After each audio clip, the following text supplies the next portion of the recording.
연방대법원은 출생시민권 폐지 행정명령의 효력을 중단한 하급심의 판단을 전국 단위로 적용하는 것은 잘못됐다고 판단했습니다. 효력 중단 가처분 결정은 소송을 제기한 원고에만 해당한다는 겁니다. 이번 결정에 따라 법원에 소송을 제기해 효력 중단 가처분 결정을 얻어낸 캘리포니아 등 22개 주와 워싱턴 DC에서만 출생시민권 폐지 행정명령의 효력이 중단됩니다. 이들을 제외한 나머지 28개 주에서는 이번 판결 30일 이후부터 출생시민권 금지 정책이 일단 시행됩니다. 한인들도 많이 사는 조지아주 등에서는 미국에서 태어나더라도 시민권자나 영주권자의 자녀가 아닐 경우 시민권이 자동 부여되지 않는다는 얘기입니다. 트럼프 대통령은 판결 직후 SNS에 거대한 승리라며 환영의 뜻을 나타냈습니다. Birthright citizenship, which now comes to the fore, that was meant for the babies of slaves. It wasn't meant for people trying to scam the system and come into the country. 미주 한인들의 인터넷 카페에는 관련 문의나 걱정의 글들이 속속 올라오고 있습니다. 다만 법조계에서는 실제로 출생 시민권이 금지될지를 놓고는 의견이 엇갈립니다. 미 수정헌법 14조는 미국에 태어난 사람은 미국 시민이라고 규정하고 있기 때문입니다. 실제로 대법원도 출생 시민권 자체의 위헌 여부는 결정하지 않은 상태입니다. 전문가들은 일부 주에서 출생 시민권 금지 정책이 우선 시행된다 하더라도 소송을 거쳐 정책이 원래대로 돌아올 가능성도 있다고 전망합니다. We have filed a class action and motion for a TRO to stop the executive order on birthright citizenship from going into effect. 미 언론들은 연방 대법원이 출생 시민권 금지 행정명령 자체에 대한 위헌 여부를 판단하기까지는 상당한 시간이 걸릴 것으로 전망합니다. 하지만 그 과정에서 태어나는 아기 부모의 신분을 일일이 조사하는 것도 어려운 데다 출생 시민권이 거부된 지역에서 허용하는 주로 원정 출산할 경우 시민권을 부여할지 말지 등을 놓고 혼란이 불가피해 보입니다.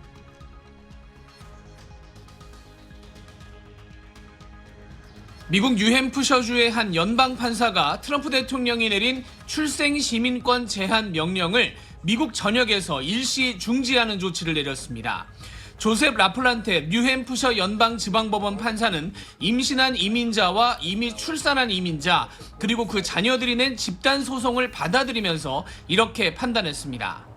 This is going to protect every single child around the country from this lawless, unconstitutional, and cruel executive order.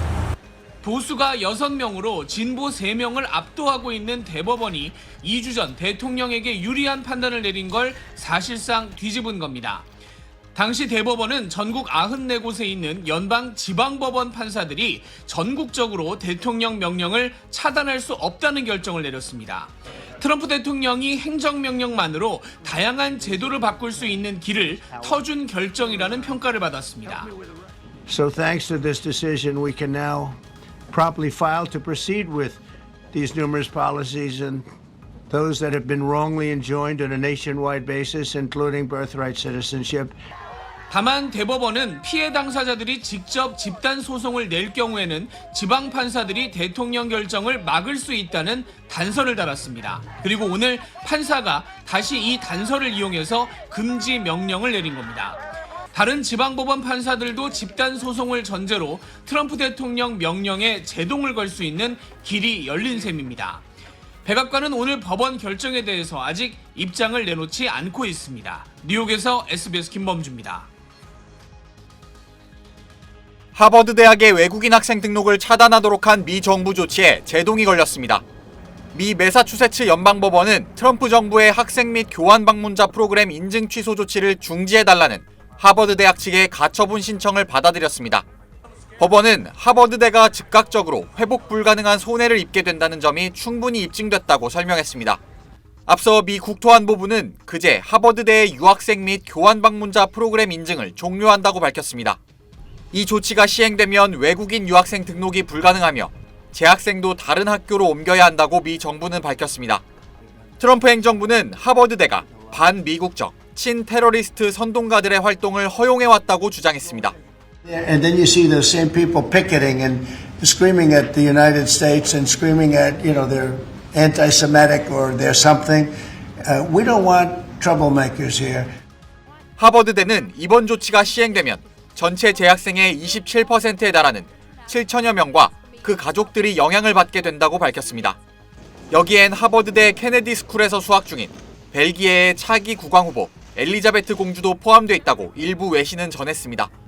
434명에 달하는 한국인 유학생들의 피해도 우려되는 상황입니다. 앞서 트럼프 정부는 대학 내 반유대주의 근저를 내세워 대학들의 학칙 변경과 다양성, 포용성, 형평성 정책 폐기 등을 요구해왔습니다. 하버드대가 학문의 자유를 침해한다며 거부하자 트럼프 정부는 3조 원 규모의 연방 지원금을 끊었고 법적 공방으로 이어졌습니다. Billions of dollars has been paid to Harvard. How ridiculous is that? So Harvard's going to have to change its ways. So are some others. 미 국토안보부는 다른 대학들에 대해서도 비슷한 조치를 검토하고 있다고 밝혀 논란은 더 거세질 걸로 보입니다. SBS 박재현입니다.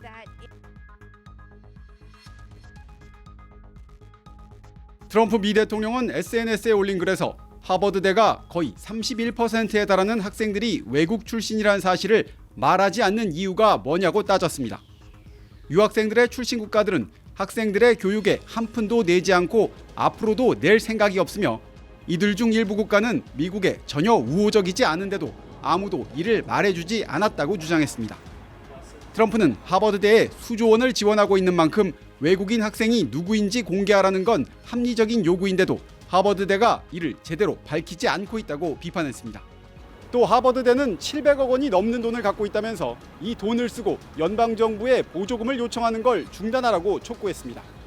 트럼프 정부는 그간 캠퍼스 내 반유대주의, 친테러 활동 등을 이유로 정책 전환과 정부의 인사권 개입 등을 요구했지만 하버드 측은 학문의 자유를 침해한다며 거부했습니다. You see those same people picketing and screaming at the United States and screaming at, they're anti-Semitic or they're something. We don't want troublemakers here. 미 정부는 지원금 삭감에 이어 지난 22일엔 외국인 학생 등록 자격까지 박탈했지만 연방법원이 하버드대의 가처분 신청을 받아들이면서 하루 만에 제동이 걸렸습니다. CNN은 하버드 공개 자료를 토대로 외국인 학생 비율은 전체의 27.2%이며 출신 국가별로는 중국, 캐나다, 인도, 한국, 영국 순으로 많다고 보도했습니다. 워싱턴에서 SBS 남승모입니다.